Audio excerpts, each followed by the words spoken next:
તમારું અમારા નવા બ્લોગમાં. તો અત્યારે વાગી ગયા છે સવારના 10:30 અને આજે તો ઘણું બધું કામ પતી ગયું છે, ખાલી જમવાનું બનાવવાનું બાકી છે. આજે એટલે કે આ પપ્પા છે ને વહેલા આજે ગેરેજ જતા રહ્યા હતા, કંઈ કામ હતું એટલે. તો આજે તો ઉઠી ફટાફટ બધું કામ પતાવી દીધું હતું. બધું કામ પતી ગયું, 10:30 વાગતા તો બધું જ કામ પતી ગયું છે મારે. જીવો ને મૈત્રી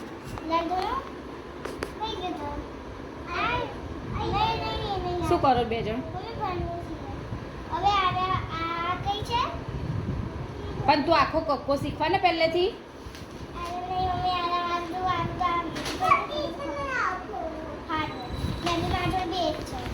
તો અત્યારે બંને છે ને બારાક શું લઈને બેઠા તમે? બારાક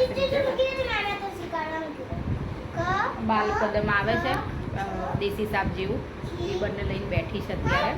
એ શીખે છે અત્યારે અને હું અત્યારે હવે કામ કરીશ, જમવાનું બનાવીશ. બંને અત્યારે બસ એ ચોપડી લઈને બેઠી છે. કાલે તો બ્લોગ નથી ઉતારી શકી કારણ કે કાલે જીનની તબિયત બહુ ખરાબ હતી અને તાવને ઉલટી નહીં થતું હતું, એટલે મેં કાલે તો બ્લોગ નહોતો ઉતાર્યો. તો આજે બ્લોગ ઉતાર્યો છે. આજે થોડું ઘણું સારું છે એટલે મેં તો આજે બ્લોગ કરું. તો જો અત્યારે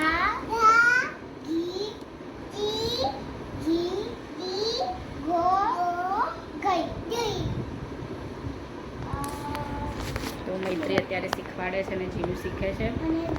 તો અત્યારે તો એને સારું છે, પણ થોડી વારે પાછો તાવ ચડે છે અને થોડી વારે એને દવા આપવી પડે છે.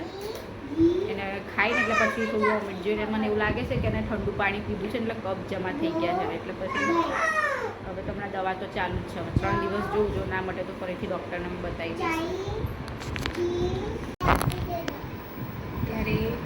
અત્યારે વાગી ગયા છે સાંજના 7 અને હું સીવા બેઠી છું અને મૈત્રી અને જીનું બંને રમકડા ફેદીને બેઠી છે. અત્યારે મારે સીવાનું જ કામ કરું છું. તો અત્યારે હું બેસી ગઈ સજ્જા ઉપર. અત્યારે પવન તો ચાલુ છે પણ કેવો એકદમ ગરમ પવન આવે છે. ઠંડો પવન બિલકુલ નહીં આવતો, એકદમ ગરમ લાઈવ પવન આવે છે. અને જીનુના તો મૈત્રીના તો સિવાઈ ગયું હતું, પણ જીનુનું એકલું ઉપરનું ટોપ બાકી હતું તો એ સીવા બેઠી છું અત્યારે. તો એ સીવી કાઢીશ, લેસ લગાવી દઈશ, રબર લગાવી દઈશ અને એટલે રેડી થઈ જશે. અને બીજાના પણ ફિટિંગ માટે આવેલા છે. હમણાં તો ફિટિંગમાં જ વધારે કપડાં મારે આવે છે. તો ફિટિંગમાં 3-4 ડ્રેસ આવેલા છે અને બ્લાઉઝને બધું આવેલું છે, તો એ બધું કામ બાકી છે. અને જીનલની તબિયત ખરાબ હતી કાલે અને આજે પણ બપોરે થોડો તાવ ચડ્યો હતો. તો થોડું તો એના પાછળ જ મારે કારણ કે છે ને થોડી અણકણ કરવા માંડે છે. તો જો અત્યારે પણ એ લોકો રમે જ છે. સંચારી જતી બતાવું જીનું જો કંઈ બેઠી રહે એ આવી રહી સંચા નીચે જઈને બેઠી છે અને મૈત્રી અહીંયા બેઠી છે ચોપડી લઈને. એ વાયરથી દૂર રહે, આમ જતી રહે. વાયર નીચે રમ ને બેટા થોડી વાર, હું સીવું ત્યાં સુધી. સાંભળે છે? નીચે જતી રહે, વાયરથી દૂર રહે.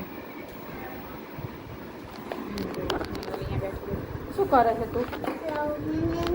એ વાંચતી હોય તો પછી રમકડા કેમ કાઢ્યા છે? રમકડા બધા ભર દે, રમકડા ભર.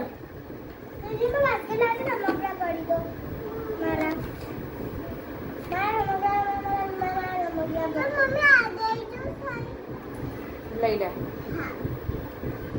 હું પણ ફટાફટ બધું સીવી કાઢું, કમ્પ્લીટ કરી દઉં અને હવે રાત્રિથી જમવાનું બનાવીશ. બંનેનો ડ્રેસ આજે કમ્પ્લીટ થઈ ગયો છે એકદમ. આ રીતે સીવ્યું છે, કોટનનું છે, કોટનની સાડી હતી એમાંથી સીવ્યું, આખો કમ્પ્લીટ થઈ ગયો છે આજે. તો કેવું છે કોમેન્ટ કરીને કહેજો. તો આજે છે ને ગેસનો બાટલ સાંજે પતી ગયો હતો, તો અમે લોકો બહાર જમવા ગયા હતા. તો બહાર જમીને હમણાં આવ્યા જ છીએ અને આજનો બ્લોગ અહીંયા એન્ડ કરીશું. તો બધાને ગુડ નાઇટ, જય માતાજી. ગુડ નાઇટ, જય માતાજી. બોલજીનું ગુડ નાઇટ, જય માતાજી. તો કાલે મળીશું ફરીથી નવા ફ્રેશ બ્લોગમાં. ત્યાં સુધી બધાને જય માતાજી, ગુડ નાઇટ.